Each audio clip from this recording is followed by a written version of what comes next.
नमस्कार बच्चों, स्वागत है आपका हमारे इस YouTube चैनल पे। तो बच्चों, हम लेक्चर के बीच में कभी भी आपके लिए सब्सक्राइब या शेयर का बटन नहीं डालते ताकि आपका लर्निंग एक्सपीरियंस खराब ना हो जाए। लेकिन यार, अगर वीडियो अच्छा लगे तो ज़रूर इस वीडियो को लाइक करें, इस चैनल को सब्सक्राइब भी करें और अपने दोस्तों में भी शेयर करें जिनके लिए ये वीडियो काफ़ी हेल्पफुल हो सकता है। तो बस यार, इतना ही। चलो, आप लेक्चर को एंजॉय करो।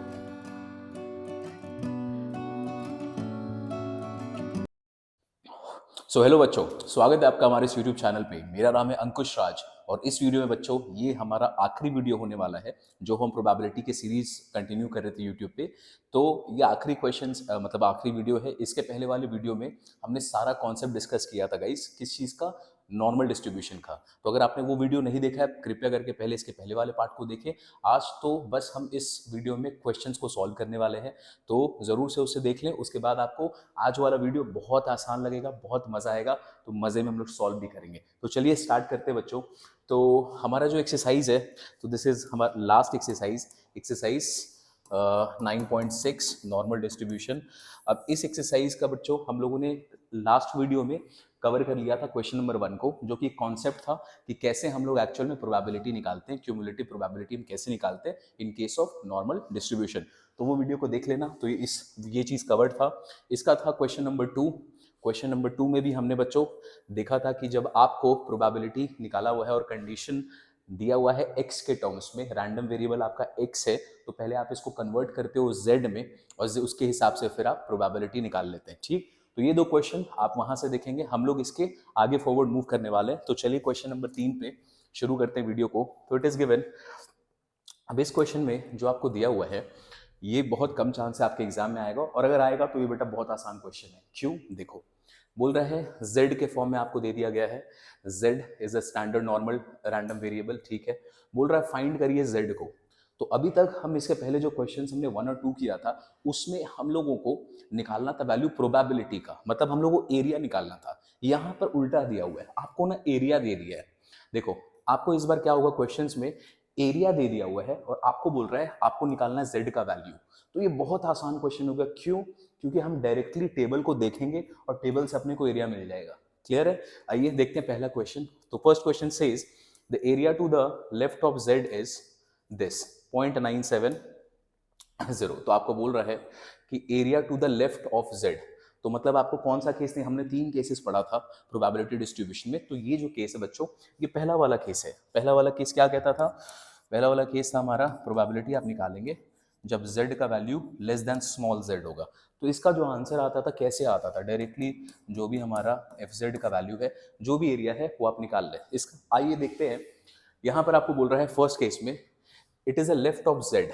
तो यहाँ पे अगर हम इसका बनाते हैं, तो सपोज करो आपको यहाँ पे z दिया हुआ है और z का वैल्यू अपने को पता नहीं, इसका वैल्यू क्या होगा, इसका वैल्यू अपने को पता नहीं है। क्वेश्चन में बोल रहा है area to the left of z, इसके जो एरिया है इसके लेफ्ट में ये एरिया बच्चों आपको दे दिया यहाँ पे 0.9750। तो अपने को ये दे दिया क्वेश्चन में। अब सोचो ध्यान से, निकालो यहाँ पर आपके किताब में आपका जो पीछे दिया हुआ है 0.9750 देखोगे, जब आपको कहाँ पे मिलेगा 9750, आपको दिखाई देगा बच्चों 1.9 के आगे जाओगे आप 0.06 में।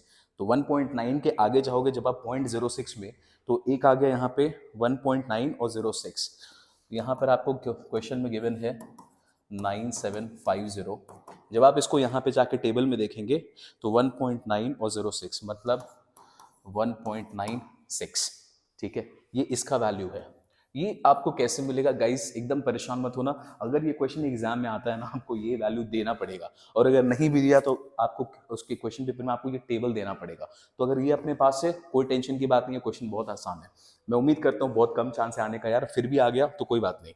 चलिए आगे चलते हैं क्वेश्चन नंबर 2 पे। क्वेश्चन नंबर 2 बोलता है, चलो क्वेश्चन नंबर 2 बोलता है area between 0 and z is given this. तो सबसे पहले अगर आपको कुछ समझ में नहीं आता है कभी भी, आप आराम से उसका बना लो यार नॉर्मल डिस्ट्रीब्यूशन, आसानी से। थोड़ा छोटा सा फिगर है और इसको प्लॉट कर लो जो जो क्वेश्चन में दिया हुआ है। ये आपका मीन हो गया, तो ये आपने म्यू को ले लिया। अब बोल रहा है यहाँ पे the area between 0 and z, तो मतलब 0 तो यही होता है, हम जानते हैं दिस इज 0, एंड z का सपोज करो कुछ वैल्यू दिया हुआ है। अब ये z क्या है ये अपने को पता नहीं। मीन तो यहाँ पर ये डिवाइड करता है इसको सिमेट्रिकली, इसका वैल्यू 0 है। आपको बोला है area between this and this, मतलब आपको इस बार क्वेश्चन में ना ये एरिया दे दिया, तो ये वाला एरिया का value it is saying this is 0.4750। ठीक है, अब ये केस भी हम जानते हैं कि अगर आपको ये वाला एरिया निकालना हो, जहां पर सपोज हम इसको Z1 मान लें और इसको हम Z2 मान लें। अब ये जो केस है ये हमारा केस नंबर 2 था, अगर आपने पहला वीडियो देखा आप आराम से समझ जाओगे। आपको ये निकालने बोला है, तो रिक्वायर्ड एरिया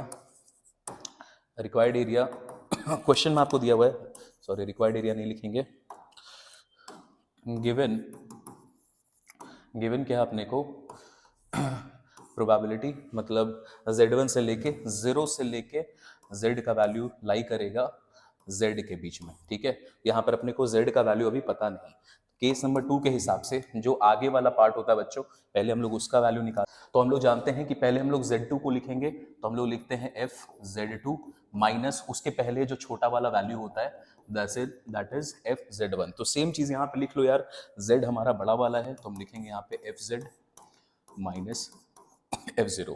ठीक, अब इसका जो वैल्यू है आपको क्वेश्चन में दिया हुआ है, क्वेश्चन में क्या दिया हुआ है, दिस इज 0.750, तो आप बोलोगे this implies this is equals to 0.4790। ठीक है, आपको ये दे दिया है। नाउ वी नो दैट जो F0 का वैल्यू होता है गाइस, F0 का लास्ट क्लास में पढ़ा था, F0 का इस पॉइंट पे मीन पे F0 का वैल्यू क्या होता है, F0 का वैल्यू होता है 0.5। क्यों 0.5 होता है, ये जो पूरा एरिया है जो ऐसे करके जा रहा है, इस पूरे एरिया को इस पूरा एरिया निकलता है 1, ये इसको सिमेट्रिकली डिवाइड करता है मीन वाला लाइन, तो इधर 0.5 इधर 0.5, तो यहाँ पर आ गया इसका वैल्यू 0.5। तो यहाँ पे पुट कर देते हैं, इसका वैल्यू यहाँ पे आ गया 0.5, दिस इज गिवन 0.750। चलो भाई देखो FZ का वैल्यू ये उधर जाके प्लस हो जाएगा, दिस विल बी 9750। शायद यही पहला वाला क्वेश्चन था, देखो 9750 आ गया, यहाँ पे FZ का वैल्यू भी बोल रहा है 9750। तो अब हम जानते हैं, अब हम आराम से जानते हैं कि कौन सा वैल्यू पे Z का वैल्यू आपको मिल रहा था। तो इसके पहले वाला क्वेश्चन निकाला है, तो डायरेक्टली आप उसी के बेसिस पे आप इसको डायरेक्टली भी लिख सकते हैं, दिस इज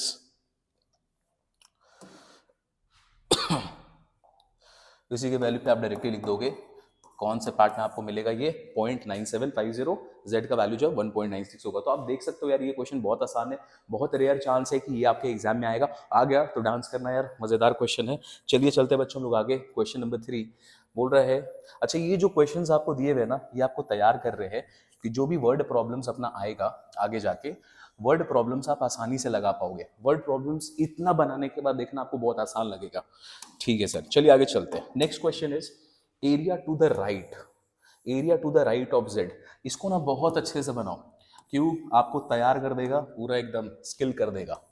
चलो ये मीन अपना 0 ले लो, area to the right of Z। अब अपने को Z वर्ड पता है नहीं,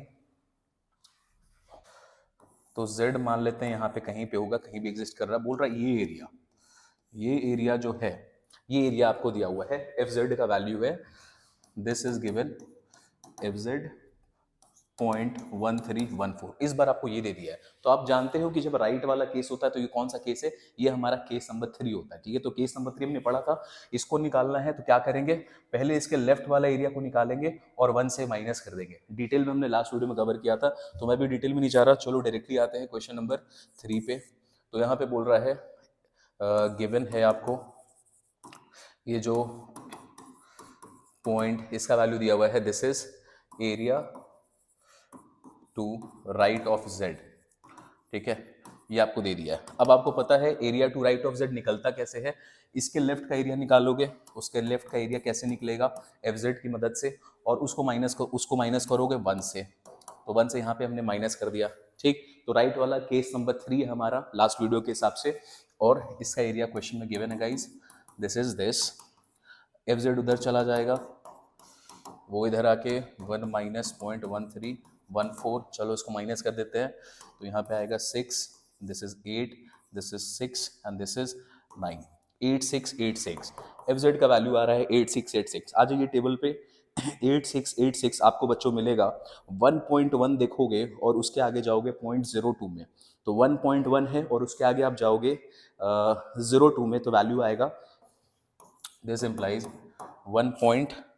दिया हुआ है 8686 1.12, ठीक है, तो ये हमारा वैल्यू निकल के आएगा। तो बहुत आसान सा क्वेश्चन है, आपको प्रैक्टिस करवा रहा है, सिंपल सा चीज प्रैक्टिस करवा रहा है, कैसे आपको टेबल और केसेस अलग अलग जो आएंगे उसको आपको देखना है। ठीक है, चलो उसके बाद आता है area to the right of Z. Again right of Z का केस है, सिमिलर केस है, आप अपने से बनाएंगे। बोल रहा है area between minus Z and Z is this. चलिए भाई इसको एक बार सॉल्व कर लेते हैं। लास्ट वाला पॉइंट नंबर 4 आप अपने से बनाएंगे।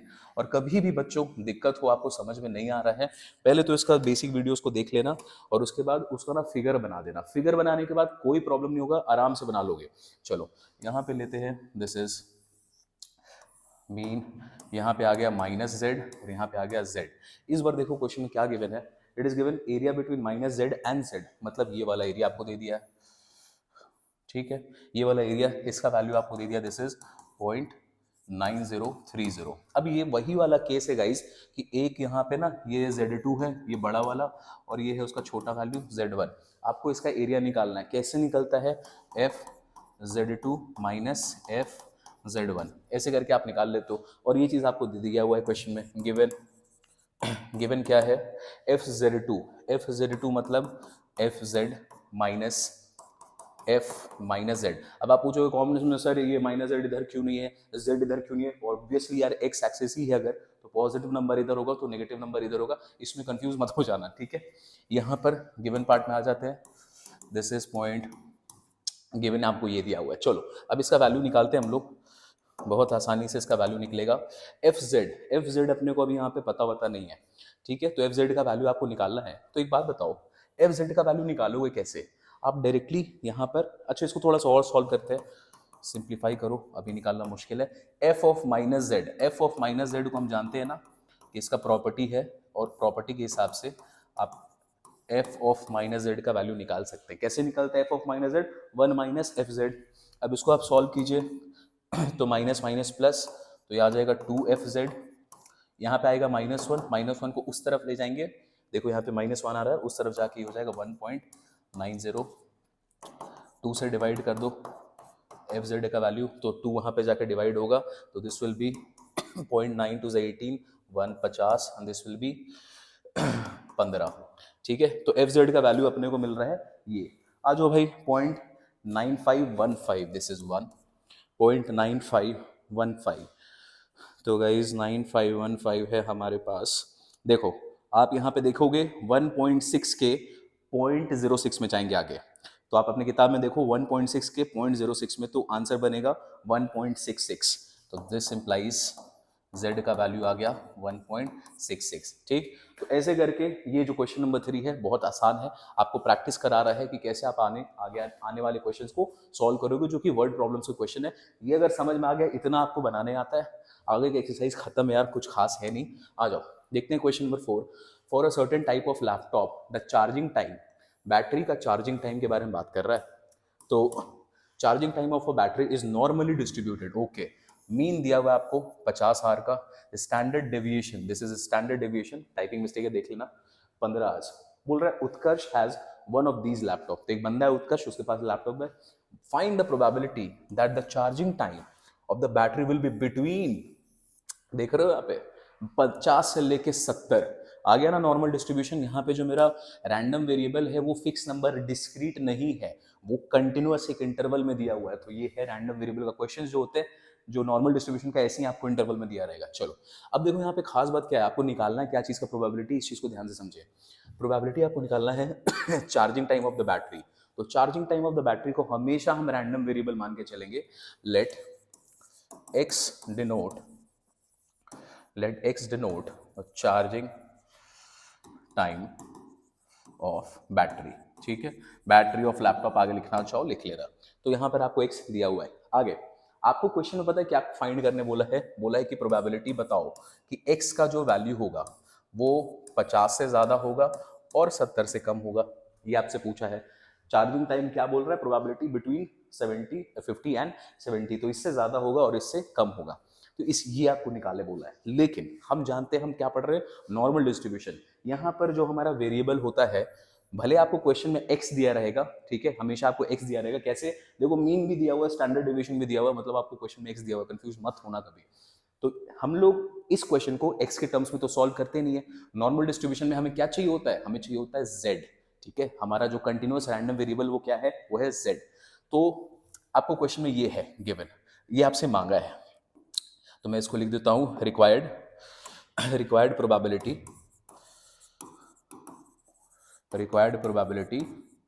Is this. आप पूरा लिखना, मैं शॉर्ट में लिख रहा हूं। अब आपको एक बात पता है ना कि x के टर्म्स में तो हम नॉर्मल डिस्ट्रीब्यूशन निकालते नहीं है, हमको इसको कन्वर्ट करना पड़ेगा z पे। तो चलो नाउ कन्वर्ट कर दो भाई, z क्या होगा, x minus mean divided by standard division. तो x का वैल्यू देखो, x का वैल्यू दो है, एक है 50 का केस और एक है 70 का केस, तो आपको दोनों निकालना पड़ेगा। ठीक है, तो हम लोग दोनों निकालते हैं। इस फॉर्मूला को यहाँ पे इक्वल टू का साइन हटा दें। चलो यहाँ पे लिखते हैं when x is equals to 50, तो z का वैल्यू क्या होगा, 50 माइनस मीन कितना है क्वेश्चन में, मीन इस 50 ले तो आंसर ही 0 हो रहा है, और स्टैंडर्ड डिविएशन इस 15, तो इसका वैल्यू आ गया 0। तो ठीक है, तो z का वैल्यू जब आप रिप्लेस करेंगे तो इसके जगह पे लिखोगे 50 की जगह 0। आगे चलते हैं, when x is equals to 70, x यहाँ 70 है, तो z का वैल्यू मिलेगा 70 माइनस 50 बाई स्टैंडर्ड डिविएशन। ठीक है, तो यहाँ पर आप 70 और 50 को माइनस करोगे तो 20 बचेगा, 20 को डिवाइड कर देते हैं, 20 बाई 50, 5 चौके 20, 5 3 15, 4/3 को डिवाइड करके लिख लो 1.33। ठीक है, तो ये आपका क्वेश्चन है, आपने z निकाल लिया। अब मैं इसको थोड़ा सा, बच्चों आप इसको नोट कर लो, और मैं इसको थोड़ा सा श्रिंक कर रहा हूँ ताकि हमें जगह मिल पाए। नाउ यहाँ तक हम लोगों ने केस को निकाल लिया, इसके आगे बड़ा आसान है। अब देखो आपने ये काम कर लिया, अब हम क्या लिखेंगे आगे में, तो रिक्वायर्ड प्रोबेबिलिटी, तो probability charging time is between 50 and 70 hours is equals to, तो अब आपको यहाँ पे प्रोबेबिलिटी निकालना है ना, तो ध्यान से देखो, आप लिखोगे 50 से ज्यादा, लेकिन अब आपको x के टर्म्स में नहीं लिखना है। ठीक है, x को तो हमें हटाना पड़ेगा क्योंकि हम क्यूमुलेटिव प्रोबेबिलिटी निकाल ही नहीं पाएंगे x के टर्म में, तो हम z का वैल्यू इसको यूज करेंगे। तो देखो z का वैल्यू कहाँ है, 0 से लेके, z का वैल्यू है 0 से बड़ा और 1.33 से छोटा। अब ये 0 कहाँ से आया बच्चों, आपने इसको रिप्लेस किया 50 के साथ, और ये 1.33 कहाँ आया, इसको आपने रिप्लेस किया है 70 के साथ। ठीक है, हटाया तो ये वैल्यू मिल गया। अब आपको ये निकालना है। अब सोचो Z1 और Z2 वाला केस है, केस नंबर 2 है, डायरेक्टली इसका वैल्यू आप यहाँ पे लिखोगे, दिस इज प्रोबेबिलिटी ऑफ, बड़ा वाला नंबर को आगे लिखो, minus probability of, sorry probability, this is function, this is f, ध्यान देना यहाँ पे f लिखना अपने को, f 1.33 माइनस f0 का तो वैल्यू हम जानते हैं, इसको पहले ही लिख डालो यहाँ पे 0.50, f 1.33 अपने को निकालना है। तो आ जाओ भाई 1.3 पे आओ, 1.3 से आगे 0.03 पे जाओ, तो 0.03 पे जब जाएंगे 0.9082, तो यहाँ पे आएगा 0.9082। अब इन दोनों को माइनस कर दो, दिस इज 4082। तो जो रिक्वायर्ड प्रोबेबिलिटी हमें चाहिए क्वेश्चन में बच्चों, वो आंसर हमारे पास आ चुका है। तो अगर आपको क्वेश्चंस इसके अगर आप देखोगे जो नॉर्मल के आते हैं, बहुत आसान है। अगर आपको ये समझ में आता है, ये तो बच्चा भी कर लेगा यार, ये जो कन्वर्जन करना है z के टर्म्स में, आराम से उसको डालो, क्वेश्चन लगाओ, क्वेश्चन में कोई दम नहीं है, बहुत आसान टॉपिक हो जाएगा आपके लिए। ठीक है, okay sir. Question number 5, the life time of an item produced by a machine is normally distributed with, mean दिया आपको क्वेश्चन में, तो क्वेश्चन में आपको मीन दे दिया 12 मंथ का, एंड स्टैंडर्ड डिविएशन है 2 मंथ का। ठीक है, तो लाइफ टाइम कोई भी प्रोडक्ट है उसका लाइफ टाइम आपको दिया, मीन इतना होगा। क्या होता है, ये एक्सपायरी पीरियड होता है ना प्रोडक्ट में, आप देखोगे एक्सपायरी पीरियड होता है, तो ये लाइफ टाइम मतलब एक्सपायरी पीरियड दिया हुआ है। आगे बोल रहा है, find the probability that an item produced by this machine will last less than 7। ठीक है, तो यहाँ पे पूछ रहा है कि प्रोबेबिलिटी लेस देन 7 का केस है। ठीक है, x के टर्म्स में दिया हुआ है, x दिया हुआ है, क्वेश्चन में x ही रहेगा, आपने को कन्वर्ट करेंगे z में बाद में। सेकंड पूछ रहा है बिटवीन 7 एंड 14, तो मतलब x आपका 7 से बड़ा होगा और 12 से कम होगा। फिर यहाँ पे थर्ड केस है, probability will be more than 14। अब आपको ये निकालना है क्वेश्चन में, x को अपन कन्वर्ट करेंगे z के टर्म्स में, और z के टर्म्स में आराम से क्यूमुलेटिव प्रोबेबिलिटी ग्राफ, वो जो टेबल दिया हुआ उसको देख के निकालेंगे। चलो फटाक से बनाते हैं। तो सबसे पहले केस में, पहले केस को लिखने से पहले कन्वर्ट कर लो भाई। चलो तो सॉल्यूशन पे आओ, तो हम कन्वर्ट करते हैं इसको, z का वैल्यू क्या होता है x माइनस ये हमारा 0.1 है, दिस डिवाइडेड बाय दिस, तो x 7 है, x का वैल्यू मीन अपने को दिया हुआ है 12, स्टैंडर्ड डिविएशन 2, तो -5/2, -5/2 मतलब -2.5, ठीक है। तो अपने को वैल्यू मिल गया लेस देन 7। तो रिक्वायर्ड प्रोबेबिलिटी क्या होगा गाइस, रिक्वायर्ड प्रोबेबिलिटी आपको दिया हुआ है प्रोबेबिलिटी लेस देन 7, तो बोल रहा है z का वैल्यू लेस देन 7, ये निकालना अपने को। चलो, तो लेस देन x का वैल्यू लेस देन 7 ये निकालना, सॉरी z नहीं x लिखेंगे, तो अभी तुमने x के टर्म्स में कन्वर्ट किया है, तो x के टर्म्स में डालोगे तो इसका आएगा probability of z less then -2.5, -2.5। अब सोचो यहाँ पे -2.5 का केस है, कैसे निकालते, -2.5 आ जाओ देख लो ग्राफ में, ये यहाँ पे 0 हो गया, यहाँ पे आएगा -2.5, लेस देन मतलब ये वाला एरिया निकालना है। अब आपको पता है ना ये वाला एरिया हम कैसे निकालते हैं, ये प्रॉपर्टी जो हम लोगों ने पढ़ा था, आप ये वाला एरिया निकालेंगे, ठीक है, हमें टेबल के हिसाब से ये वाला एरिया मिलेगा, और अगर ये जो वैल्यू इसका होगा वही वैल्यू इसका होगा, क्यों, दोनों तो सिमेट्रिक होते हैं। अब इसका वैल्यू आप कैसे निकालते हो, केस नंबर 3 हमने पढ़ा था, इसका वैल्यू निकलता है, निकालेंगे इसके लेफ्ट का और उसको 1 से माइनस कर देंगे, तो अपने को निकालना है ये, ठीक है, ये -2.5 है, ये 2.5 है, तो अपने को निकालना है ये वाला केस। तो बस इसको इस वैल्यू का आप यहाँ पे लगा दो, this is 1 minus f, this is f 2.5। चलो, अब क्वेश्चन में अभी अपने टेबल पे आओ, 2.5 का जो वैल्यू दिया हुआ है 2.5 को देखते हैं, तो 2.0 के आगे जाएंगे, 2.5 का वैल्यू 2.5 में 0 में जाना, ठीक है, 2.5 का 0 में जाना, दिस इज 0.9938, 0.9938। चलो बिल्कुल सही है, अब इसको सॉल्व कर दो, तो यहाँ पे आएगा 096, दिस इज 000062। तो सबसे पहले हम लोगों ने वैल्यू निकाल लिया। अब देखो यार, ये जो वैल्यू निकालना है, मेन जो काम होता है ना, उसमें मेन जो मेहनत होती है, जहां पर आपको एक्चुअल में दिमाग लगाना है, वो है इसको सॉल्व करने में, ठीक है। आपको केस को समझना पड़ेगा, ये क्या दिया हुआ है, और इसको समझना बहुत आसान है अगर तुम इसका फिगर बनाना जानते हो, अगर तुम इसका डायग्राम बनाना जानते हो, लिखवा के ले लो, कभी आपसे गलती नहीं होगी, ठीक है। तो कुछ भी दिया हो, नहीं समझ में आ रहा हो, बना दो डायग्राम, डायग्राम बना दोगे समझ जाओगे, और अगर प्रैक्टिस खुद कर लोगे तब अपने आप भी समझ जाओगे, ठीक है सर। चलिए, तो ये होता है खत्म, आते हैं इसके पार्ट 2 पे। सारा ऐसे ही सिंपल तरीके से सॉल्व होगा, बिटवीन 7 एंड 12 मंथ। चलो, तो व्हेन x इज 7, z का वैल्यू होगा 7 माइनस मीन कितना है 12 divided by standard deviation 2, this is -5/2, again वही आ गया -2.5, when x is this is 12, तो z का वैल्यू होगा 12 माइनस 12 है, तो आंसर ही आ गया 0। तो अब अपने को क्या निकालना है, रिक्वायर्ड प्रोबेबिलिटी, तो रिक्वायर्ड प्रोबेबिलिटी आएगा, प्रोबेबिलिटी z का वैल्यू कहाँ से कहाँ तक है, z बड़ा होगा, अच्छा देखो यहाँ पे माइनस है ना, और ये 0, तो ऑब्वियसली 0 बड़ा होना चाहिए, और ये माइनस वाला साइन जो होगा ये छोटा होगा, ठीक है, तो ये छोटा होना चाहिए। मैं डायग्राम नहीं बना रहा हूँ, अगर बनाना चाहो लो बना देता हूँ, इनिशियली हम लोग सॉल्व कर रहे हैं तो ये होगा, तो यहाँ पर अगर 0 है तो बच्चों -2.5 तो ऑब्वियसली यहाँ पे होगा, कौन सा केस है, ये हमारा केस नंबर 2।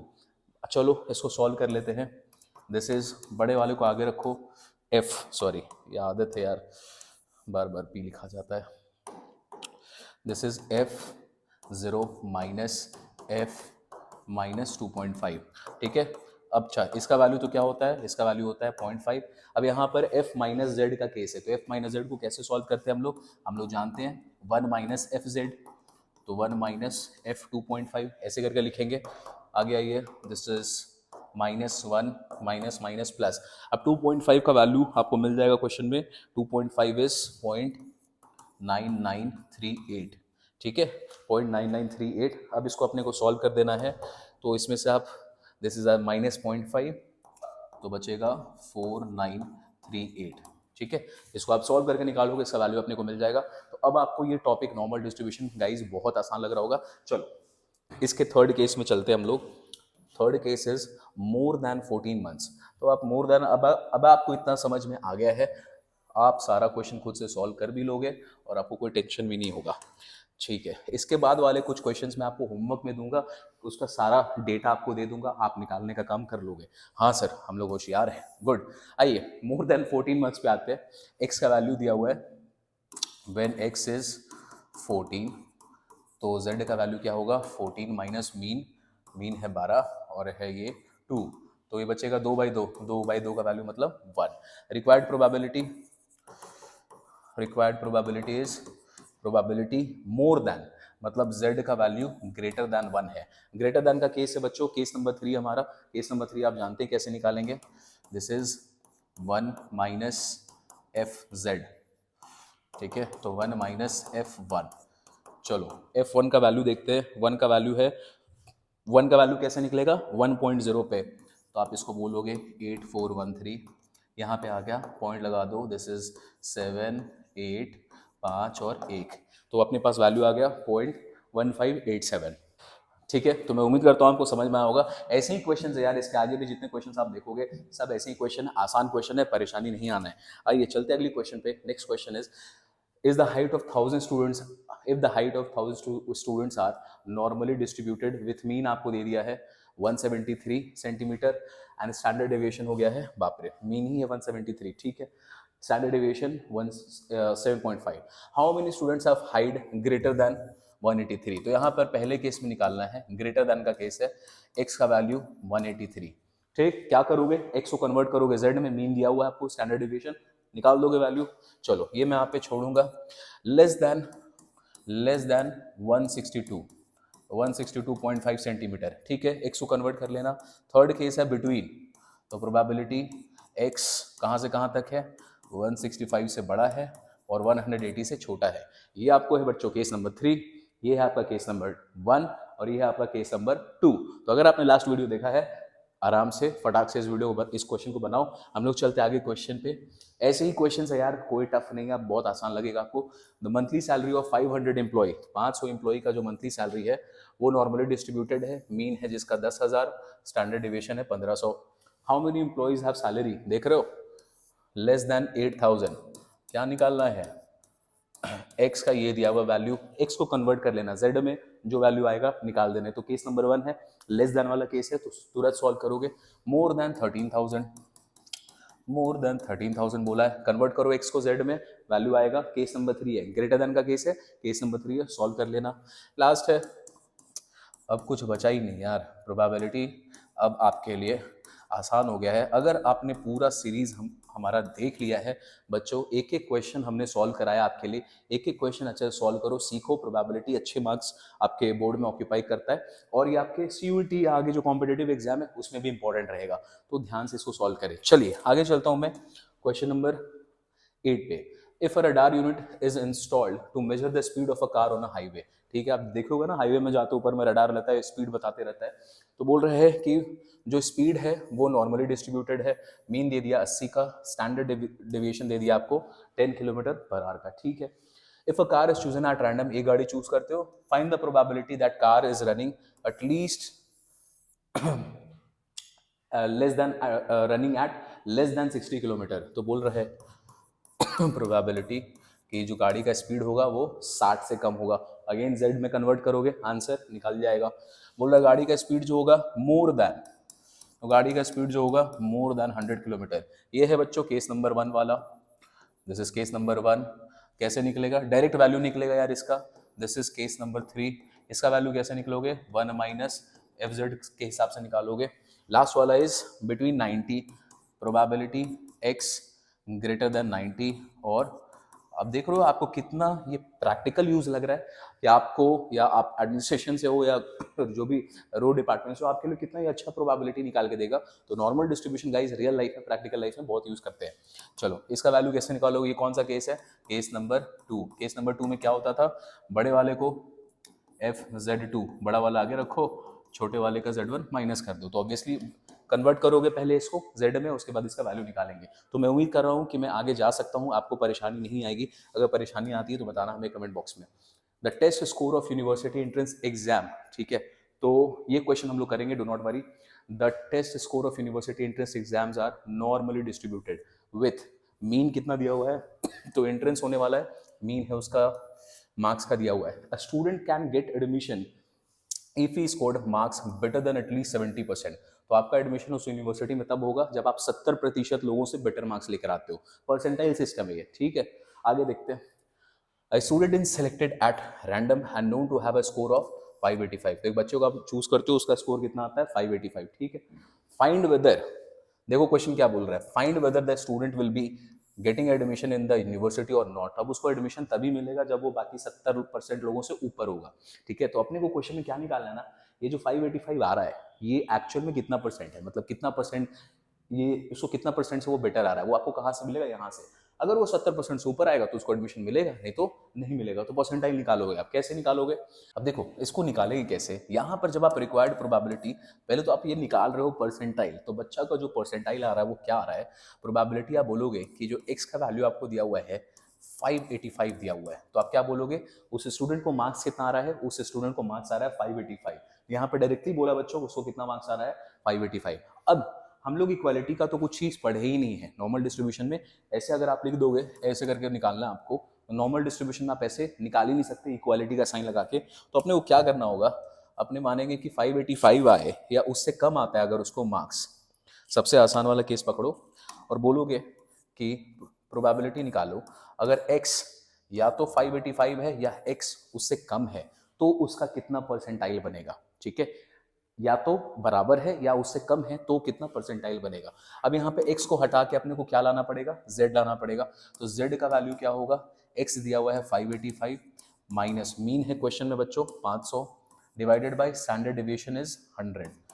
चलो तो दिस इज 85 डिवाइडेड बाय 100, तो इसका वैल्यू आ गया 0.85। अब इसको अगर आप डिस्ट्रीब्यूट करते हो नॉर्मल डिस्ट्रीब्यूशन में तो यहाँ पर z का वैल्यू अपने पास 0.85। अब इसके बाद वाला जो एरिया है ये हम लोग निकाल सकते हैं, ये तो डायरेक्ट मिलेगा। चलो तो रिक्वायर्ड प्रोबेबिलिटी कि उसको क्या परसेंटाइल आया है, probability z less than equals to 0.85। तो let's less than equals to मतलब आपको किसका वैल्यू निकालना है, आपको निकालना है 0.85 का क्यूमुलेटिव प्रोबेबिलिटी क्या होगा। आ जाओ टेबल पे 0.8 पे आना और उसके आगे जाना 0.05 पे, तो 0.05 पे आगे जाओगे तो यहाँ वैल्यू आ रहा है 8023, ठीक है। इसको इतना प्रोबेबिलिटी आ रहा है, मतलब ये जो बच्चा है वो एक्चुअल में वो 80.23% बच्चों से बेटर मार्क्स लाया है, मतलब परसेंटाइल, ठीक है। तो अब आप क्या बोलोगे, this implies hence colour change कर, स्टूडेंट हैज, ठीक है, स्टूडेंट को मार्क्स कितना है 585, कितने परसेंट बच्चों से बेटर है, मतलब परसेंटाइल क्या है, student has scored better than, ये नहीं बोलोगे 85% आया, 85% तो आया ही नहीं है, परसेंटेज नहीं निकाल रहे हम लोग परसेंटाइल निकाल रहे हैं।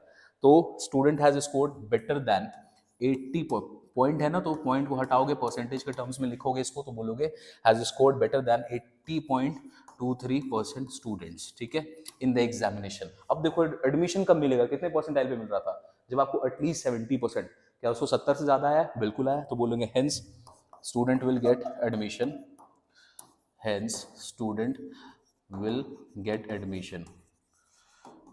अब यही चीज तुम्हारे साथ भी होगा बच्चों, बोर्ड खेल रहे हो ना, बोर्ड में आता है परसेंटेज, लेकिन कॉम्पिटेटिव जैसे सीयूईटी है, सीयूईटी में आएगा आपका परसेंटाइल, ठीक। तो ध्यान से समझे, परसेंटाइल बहुत ही अलग चीज है। चलो तो ये क्वेश्चन खत्म होता है, इंपॉर्टेंट क्वेश्चन था इसलिए मैंने कराया इसको डिटेल में। आगे चलते हैं नेक्स्ट क्वेश्चन में guys, it is in a car manufacturing plant the time taken to assemble a car is normally distributed. Question में साफ साफ लिखा हुआ है, दिमाग नहीं लगाओ। मीन है कितना 18 घंटा, स्टैंडर्ड डिविएशन है कितना 1.5 घंटा। आगे पूछ रहा है इफ अ कार, कोई सा भी गाड़ी आप चूज करते हो selected at random, find the probability that it is assembled. ओहो, प्रोबेबिलिटी पहला निकालोगे लेस देन, मतलब x का वैल्यू दिया हुआ है लेस देन 16, सेकंड में दिया हुआ है x का वैल्यू मोर देन 19, x है बेटा z में कन्वर्ट करो वैल्यू मिल जाएगा, आंसर निकाल लोगे। फिर बोल रहा है प्रोबेबिलिटी x 18 घंटा से ज्यादा लेगा और 19 घंटा से कम लेगा। तो बस अपने को इतना सारा चीज निकालना है, निकाल दोगे क्वेश्चन हो जाएगा खत्म। Let's move to next question, जो इंपॉर्टेंट होगा मैं पूरा कराऊंगा, do not worry. Salaries of a worker in a certain factory are normal distributed, ठीक है। सैलरी वाला क्वेश्चन फिर से आ रहा है, 5000 है मीन, 500 है स्टैंडर्ड डेविएशन दे दिया। There are 14 workers getting more than this. अब ये क्वेश्चन बहुत अच्छा हो गया, क्या बोल रहा है, अब उस फैक्ट्री में 14 वर्कर ऐसे हैं जिनको सैलरी मिल रहा है कितना 6500 से ज्यादा, okay. Find the total number of workers in a factory. सबसे पहले हम लोग देखते हैं यहाँ पे कि आपको बोल रहा है कि साढ़े साढ़े छः हज़ार से ज़्यादा जो सैलरी है वर्कर्स का, तो मतलब अगर मैं आपसे पहले पूछूं कि प्रोबेबिलिटी निकालो कि 6,500 रुपये से ज़्यादा सैलरी होगा वर्कर्स का, वैसे वर्कर्स कितने हैं हमारे पास, तो यहाँ पे बोल रहा है वैसे वर्कर्स कितने हैं, वैसे 14 है। अभी हम लोग को पता नहीं है इसका वैल्यू निकल के क्या आएगा, तो हम लोग पहले प्रोबेबिलिटी निकालते हैं बच्चों कि 6,500 से ज़्यादा आने वाले मतलब वर्कर्स का प्रोबेबिलिटी क्या होगा, क्या प्रोबेबिलिटी है कि उतना उनका सैलरी होगा। तो इसको निकालना बहुत आसान है, इसको आप निकालो ग्रेटर दैन, तो यहाँ पर कन्वर्ट कर लेते हैं। z का वैल्यू क्या मिलेगा हमें, 6,500 इधर है, mean is 5,000 in the question, divided by standard deviation, standard deviation is 500, तो यहाँ पे आ गया 1500 डिवाइडेड बाय 500, तो ये वैल्यू आता है z का 3। तो अगर आप इसको कन्वर्ट करना चाहोगे तो प्रोबेबिलिटी आपको क्या निकालना है, z का वैल्यू ग्रेटर दैन 3। अब यहाँ पर ये केस नंबर 3 है, ग्रेटर दैन वाला केस है, इसको डायरेक्टली हम सॉल्व करेंगे 1 माइनस f3 से। ठीक है, कैसे हुआ ये आप यार केस नंबर 3 है, आप समझ जाओगे कैसे हुआ। अब इसमें लिखते हैं 1 माइनस f3 का वैल्यू चेक करो जल्दी से, f3 का वैल्यू, 3 का वैल्यू मतलब 3.0, इट इज 0.9986, ये आपको दिया है। अब इसको सॉल्व करेंगे तो यहाँ पे 4 1, दिस इज 0 0, तो वो प्रोबेबिलिटी जो कि 6,500 से ज़्यादा आएगा लोगों का सैलरी, वर्कर्स का सैलरी, वो प्रोबेबिलिटी का वैल्यू निकला बच्चों ये। ठीक है अब एक बात बताओ, प्रोबेबिलिटी निकालते हो कैसे हो, प्रोबेबिलिटी निकालते हो P is equals to favourable outcome divided by total outcome, क्या हम लोग ऐसे निकालते हैं? यस। अब इसी को यूज़ करते हैं, देखो ध्यान से मैं आपको बोलूँगा कि सर बच्चों जो टोटल वर्कर्स होंगे फैक्ट्री में उसको डिनोट कर लो N से। ठीक है, टोटल वर्कर्स जो होंगे फैक्ट्री में उसको डिनोट कर लो N से। कितने वर्कर्स फेवरेबल, कितने लोगों का सैलरी 14 इतना 6,500 से ज़्यादा आ रहा है, तो वो कितने वर्कर्स का आ रहा है क्वेश्चन के हिसाब से 14, तो मैं बोलूँगा बेटा इसको मान लो 14 मान क्या लो, दिया हुआ है क्वेश्चन में। प्रोबेबिलिटी आपने निकाला तो कैसे निकलता है, प्रोबेबिलिटी आपने यहाँ पे निकाल लिया है, इसका वैल्यू दे दिया है यहाँ पर आपको, प्रोबेबिलिटी की जगह पे मैं लिखूंगा 0.0014, ये आपको दे दिया क्वेश्चन में। अब आपको निकालना है n का वैल्यू क्या होगा, ये आपको पता है, ये आपको पता है, क्या आप n का वैल्यू निकाल सकते हैं? बिल्कुल निकाल सकते हैं। तो बस इसी चीज को यूज करेंगे हम लोग, यही लॉजिक को, let there be n workers in the factory.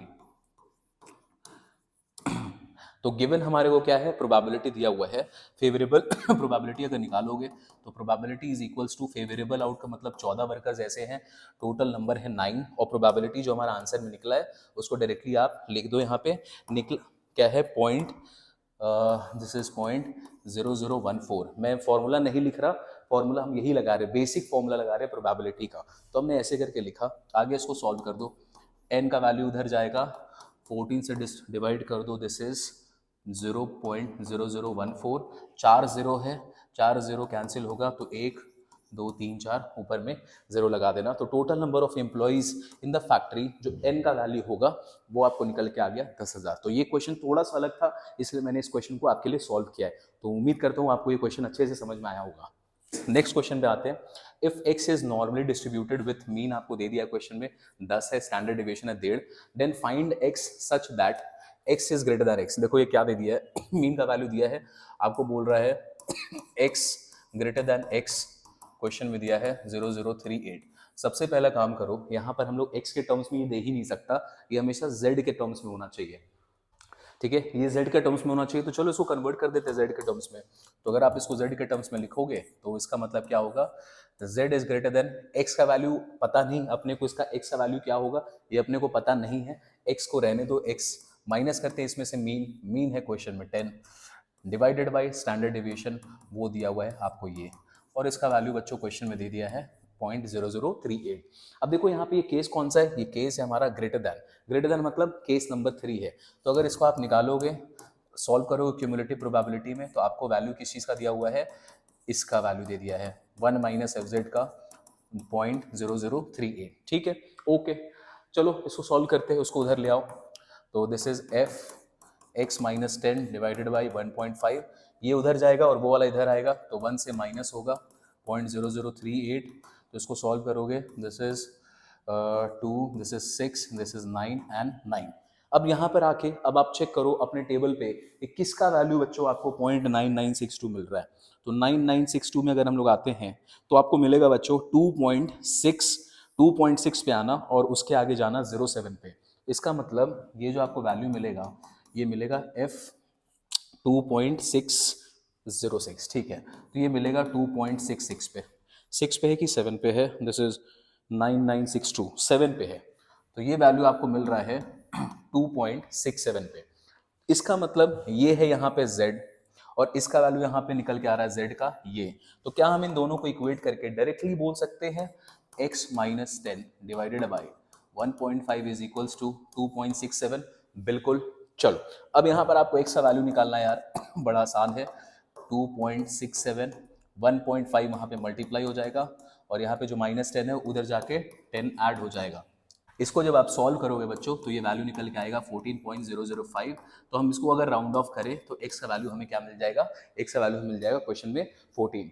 तो ये थोड़ा सा अच्छा क्वेश्चन है, डिफरेंट क्वेश्चन है, तो हम लोगों ने सॉल्व किया। चलिए चलते हैं अगली क्वेश्चन की ओर। Next question says a company conducted an IQ test for a randomly selected 50 लोगों को सिलेक्ट किया था, उनका आईक्यू टेस्ट लेता है।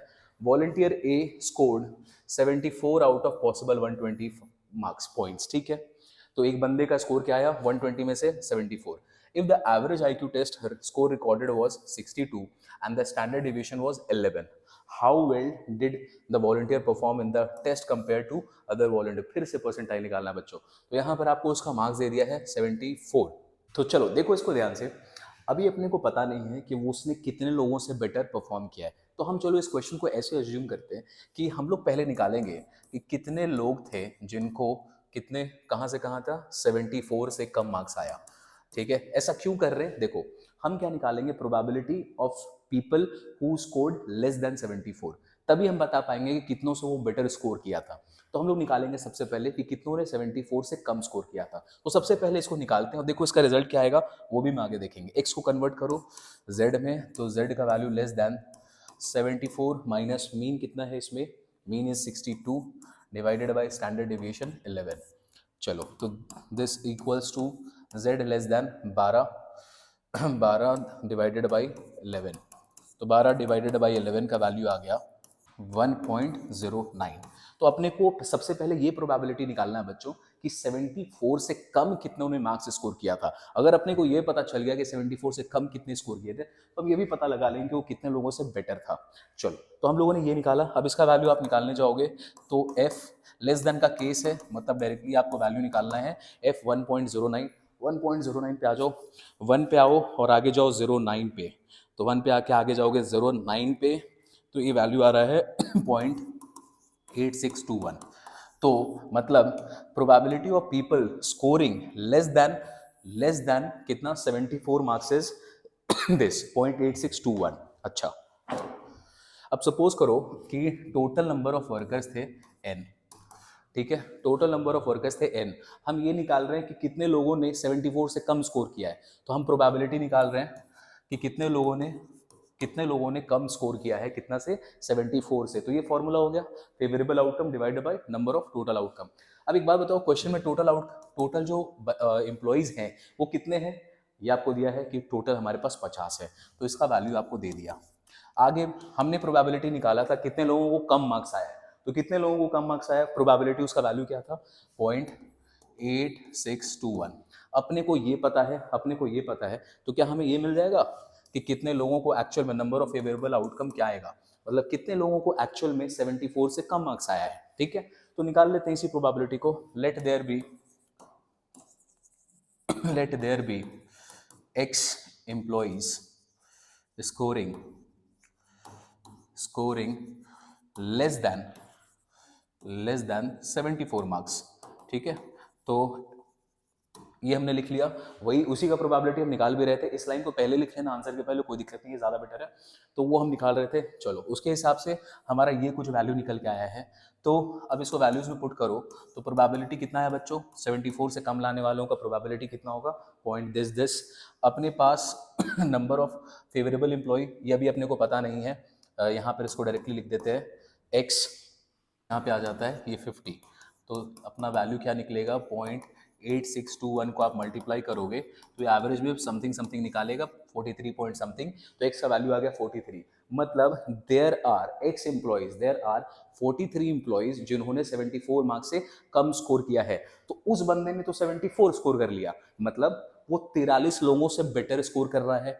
43 पीपल आर देयर जिनको 74 से कम आ रहा है, इस बंदे को कितना मार्क्स आया 74। तो क्या लिखेंगे, हेंस ही स्कोर्ड, जो भी उसका नाम दिया हुआ है, क्या कुछ नहीं दिया हुआ है, hence A scored better than how many employees 43 employees. ठीक है, तो जो ये क्वेश्चंस आते हैं बच्चों, ये जो नॉर्मल डिस्ट्रीब्यूशन के ऐसे क्वेश्चंस होते हैं, इसको आपको बहुत अच्छे से समझना है। वैल्यू क्या निकालना है, दिया हुआ कुछ और है, निकाल हम कुछ और रहे, ऐसे क्वेश्चंस को बहुत प्रैक्टिस करें, तभी आप जाके इनको अच्छे से सॉल्व कर पाओगे कॉन्फिडेंस के साथ में। चलिए बच्चों, चलते हैं अगली क्वेश्चन की ओर। Question number 14, on an average ceiling fan manufactured by Jagdeep corporation last 300 days. On an average मतलब मीन दे दिया है, ठीक है, ऑन एन एवरेज आपको दिया है कितना लास्ट करेगा 300, स्टैंडर्ड डिविएशन आपको दे दिया 50, assuming that the ceiling fan life is normally distributed, shelf life normally distributed है, what is the probability that it will last at most 365 days. Probability निकालना है, एक्स मैक्सिमम कहाँ तक जा सकता है, एक्स का वैल्यू मैक्सिमम यहाँ तक जा सकता है। ठीक है, अब एक्स को आप कन्वर्ट करोगे जेड में, जेड का वैल्यू जो भी आएगा, ये है लेस देन का केस, डायरेक्ट आंसर निकलेगा बच्चों। ठीक है, केस नंबर 1 का है, आप इसको अपने से कन्वर्ट करके निकाल लेंगे। हम लोग चलते हैं अगली क्वेश्चन की ओर। 15, it says in a math aptitude test a student scores are found to be normally distributed, mean दे दिया आपको 45, standard deviation 5, what percentage of student have scored more than the mean score, मतलब more than the mean score, x का value, mean कितना है 45, तो x का value more than the mean है, तो यहाँ पर आप लिखोगे x का वैल्यू इज ग्रेटर देन 45। अब x को आप कन्वर्ट कर ले किसमें, z में, ग्रेटर देन वाला केस है, केस नंबर 3 सॉल्व करेंगे। दूसरा सेकंड में कि how many probability, how many आप scored more than 30 and less than 50, तो ये हमारा केस नंबर 2 है। x को रिप्लेस करें z से, z का यहाँ एक वैल्यू आएगा, एक यहाँ पे वैल्यू आएगा, ये भी क्वेश्चन आप लगा लोगे। तो गाइज हम लोगों ने अब खत्म कर लिया है प्रोबेबिलिटी चैप्टर, हमारा आखिरी क्वेश्चन था इस चैप्टर से। इसके एग्जाम्पल्स को मेरा सजेशन है आप उसको भी देखें जाके, बहुत अच्छे एग्जाम्पल्स दिए हुए हैं, उनको जरूर बनाएं, खासकर कुछ स्पेशल क्वेश्चन है उसको आप जरूर बनाएं। तो चलो यार, वीडियो अच्छा लगा हो तो जरूर से लाइक करना, इसको जरूर से शेयर करना अपने दोस्तों में जिनको काफी हेल्प हो सकता है, और चैनल को सब्सक्राइब जरूर करना। तो मिलता हूं आपसे अगली वीडियो में, till then bye bye, take care, I will see you, bye bye. Subscribe now and press the bell icon. Never miss an update.